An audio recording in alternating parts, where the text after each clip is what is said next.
Chapter 9. Now. Mac had insisted on driving them to the Y to look for Nana in his big, dumb vehicle that was some kind of half-truck, half-SUV monstrosity, and older than both of them. Vintage was what he called it when she'd commented on it. A vintage Ford Bronco, he'd informed her like she was supposed to be impressed. She was not. And the only reason Annie allowed it was because she was out of gas. Again. She hadn't had time in between everything else she was doing to stop and fill her tank, but she could have. She would have this morning, if Mac wasn't being so pushy and insisting that he be the one to drive. I still think it would have made more sense for us to split up, Annie grumbled, jumping down from the truck. You asked for my help, so you're getting it, Mac said. With a sweep of his hands, like he was some kind of prize, a game show, Annie scowled. Whatever. Let's just go in and find Estelle. She's probably at one of her classes and forgot to let everybody know. Annie strode across the parking lot to the front doors of the Dream Harbor, MCA with Mac trailing along behind her. She really didn't know what had possessed her to include him in this little search.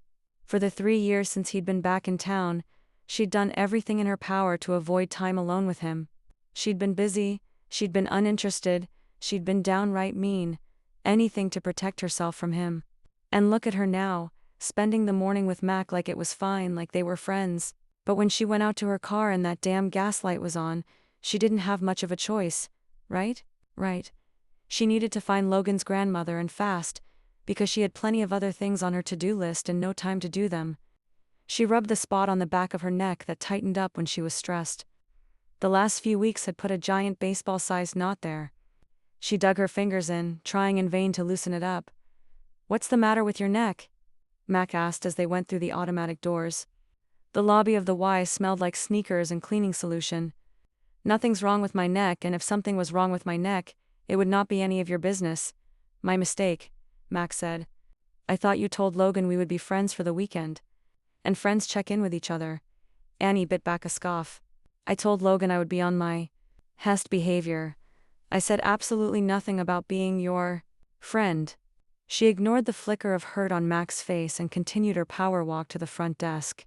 She didn't have time for Mac's feelings, just like he had never had time for hers.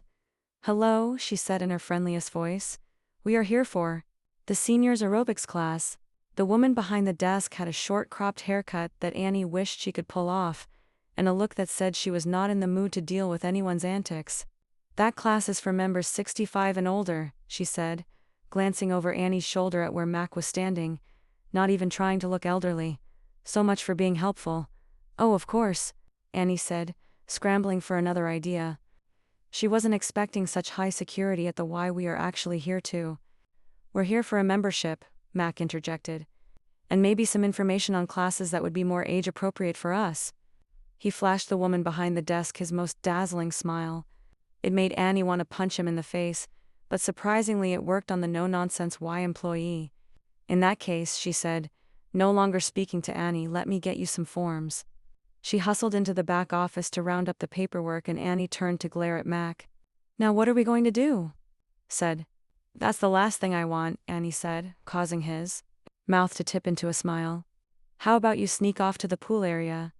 And I will keep our new friend busy with plenty of membership questions, he whispered, giving Annie's shoulder a gentle nudge. She was about to argue, but that was actually a good idea. She hurried off to the pool before the woman returned with clipboards and pens, glancing only once over her shoulder at where Mac was now explaining that Annie had to take off, but that he was very interested in the platinum package. Annie was dismayed to find a goofy smile on her face. Why did he have to be so charming? She shook her head, getting rid of that thought, and barreled her way into the pool area. It was warm and muggy inside and smelled strongly of chlorine. At the far end of the pool, a small group of older women were bouncing up and down in the water, an energetic playlist pumping through the speakers. No one paid Annie any mind, so she hurried across the puddled tiles to where Iris was perched on the edge of the. Annie's here, Carol called as she jumped up and down in the water. Did you bring us after-class snacks? The women turned to Annie, looking up at her with hopeful eyes. Sorry, ladies, not today. I've come on bridesmaid business, not bakery business. While the women looked disappointed at her lack of baked goods, they perked up at the mention of bridesmaid duties. How is the wedding preparation going? Janet asked. Have you seen the dress? What does the barn look like? Is it actually ready? Are we going to be freezing our butts off? Tomorrow, Annie shook her head. You won't freeze. The barn looks amazing. The dress is beautiful, but have any of you seen Estelle this morning? The women looked at each other with varying degrees of shock and dismay on their faces. Estelle. You're looking for Estelle. We aren't sure exactly where she is. The women stared up at her from the pool with their eyes wide. Team sure she's fine, Iris assured them. It's Estelle we're talking about. She wouldn't have just wandered off. Annie redirected her attention to Iris, who sat on the edge of the pool, hand over her growing baby bump. Right. Iris is right. Estelle wouldn't have just wandered off for no reason. I'm sure she'd turn up. I wanted to check here and see if maybe she came to her class, but clearly she didn't, so I will continue looking. What if you don't find her? She can't miss the wedding. She won't miss the wedding. I will find her. Annie put her hands on her hips in her most confident pose, but the women still looked somewhat horrified. Annie sighed. Can you all keep this to yourselves, please? I really don't want to worry the bride and groom. The group nodded in agreement, as though they would never even think of spreading this news all over town. Yum, serious, ladies.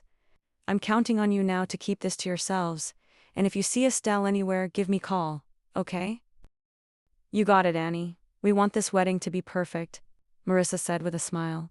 Annie ignored the tightening knot in her neck at the mention of the wedding being perfect. Of course it would be perfect. She'd make sure of it, stiff neck be damned. Okay, back to your workout, she said as she nodded to Iris to turn the music back up. Come on, ladies. Let's see those jumps. You can go higher than that, Iris called to them as Annie hurried out of the pool area. By the time she'd made her way back to the desk, Mac was still talking to the stern employee, except now she had a giant smile on her face, and was finding Mac to be quite hilarious. There you are, Mac said, looking up as Annie approached the desk. The employee shot her a disapproving look. Apparently she wasn't thrilled that Annie had taken her own private tour. We should really be going now, Annie said with an apologetic smile. The woman's glare deepened. Make sure you take your paperwork and bring it back when you're done, she said to Mac, pushing a stack of forms that Annie was positive could be filled out online across the desk to him. Thanks, Tina. You've been super helpful, he said, that damn smile aimed in her direction again. Annie groaned and grabbed him by the bicep that certainly didn't need any more time at the gym, tugging him away before he could invite Tina from the Y to the wedding. Yeah, thanks, Tina, Annie called, dragging Mac toward the door. Did you find out any info? Mac asked when they were back in the parking lot. Annie blew out a long breath, the air clouding in front of her. The sky was gray and cold. She was glad most of Jeannie's out-of-town relatives had arrived this morning, because they were predicting snow later, and having half the guest list stuck in a snowstorm didn't make for a perfect wedding.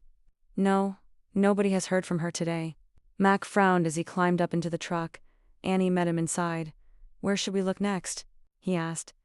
Annie tipped her head back on the seat, eyes closed, trying to breathe out some of the tension that was creeping into her skull. The last thing she needed was a headache.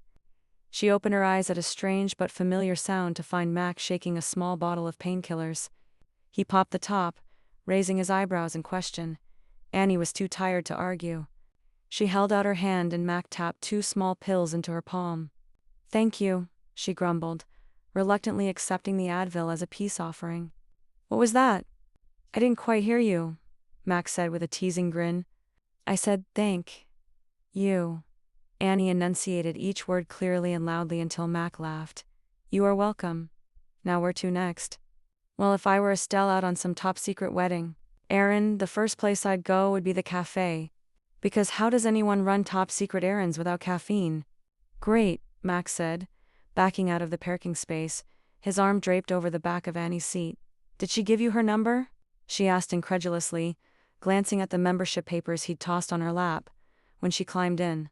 Maybe. Why are you jealous, Annabelle? Annie scoffed. Why would I be jealous? Mac shrugged, and Annie did her best to ignore the way his broad shoulders tugged at his coat. TM surprised you didn't ask her to the wedding, she said, half joking, half fishing for information. How do you know I didn't, did you? Would it bother you if I did? Nope, not a bit. You are free to date whomever you please, Macaulay. She was glad she didn't have to look him in the face when she said it. Her. That's very generous of you, he said. But I didn't ask. Annie was not proud of the immediate relief that flooded her body. It was one thing to deal with Mac bringing dates to Christmas and other get-togethers, but she really didn't think she could handle watching him with a date at something as romantic as a wedding. Watching him hold another woman in his arms while they danced together. She might have to topple her secret wedding dessert just to cause a distraction and get the hell out of, well, that's your business, she said, slumping in her seat. She caught Mac's lopsided grin from the corner of her eye. Why did you come back anyway? She asked, needing to change the subject from exactly how jealous she got when she saw Mac with other women. After enough years had gone by, she'd given up on the idea that Mac was ever coming back. Of course, she knew he visited his parents every once in a while, and she very deliberately avoided him when he did. She'd even planned an impromptu girls' weekend with Hazel one year, just to make sure she was out of town on Mac's mother's birthday. And then, when he had returned for good, she hadn't given him the chance to explain anything. It had been nearly 3 years now, and they hadn't done much more than snipe at each other, and she was perfectly aware that was primarily her fault, but it didn't mean she wasn't curious. Mac looked over at her like he was surprised by the question, because of course he was. Annie rarely asked him anything that wasn't, "Why the hell are you here?" Which basically she still was asking, but nicer. My dad was ready to retire and I figured I'd been gone long enough. He'd been gone for 8 years. Not that she'd kept count. And is it torture? She asked. Is what torture? Running the pub? Being back here in Dream Harbor? I thought you never wanted that to happen. Asterisk, you remember more about that December than you let on, he said with a chuckle. And Annie was immediately transported back to that night so many years ago. Lying face to face with Mac in his bed and pouring out their tears to each other. She hadn't done anything like that since. She ignored his comment, not wanting to discuss that time any more than she wanted to discuss Mac's dating life, or her reaction to it. So, do you hate it? She asked, and for some reason that question felt like the most important one. When Mac left, he'd abandoned not only her, but the town she loved. It pissed her off that he was able to simply walk back in and everyone embraced him like some sort of prodigal son. Annie wasn't that forgiving. No, I don't hate it. I'm not 19 anymore, Annie. I want different things than I did then. He had parked in front of the pumpkin spice and turned to look at her. She wanted to ask what he wanted now, but she was afraid of the answer. Well, I'm glad you don't hate it here, she said. Her gaze flicked to his, and he was looking at her with such tenderness she wished she had never gotten in this truck in the first place. Because if Mac kept looking at her like that, hate him, she didn't know how much longer she could pretend to. How's your head? He asked. It's fine. Just a tension headache, that's all. He was still looking at her like he wanted to lean across the center console and make all sorts of bad decisions. Annie was left to be the reasonable one. Anyway, I'm feeling much better now. Let's go get some coffee and see if we can find Nana, she said in a rush, opening her door and tumbling out into the cold air. She breathed deep in a vain attempt to clear her head, but there wasn't enough cold air in the world to purge Mac from her system, especially when he came up beside her and pressed his large warm hand into the small of her back, guiding her into the cafe. She didn't even have the strength to push him away. Or maybe it was the desire she lacked because that hand felt damn good. And she couldn't always be the reasonable one.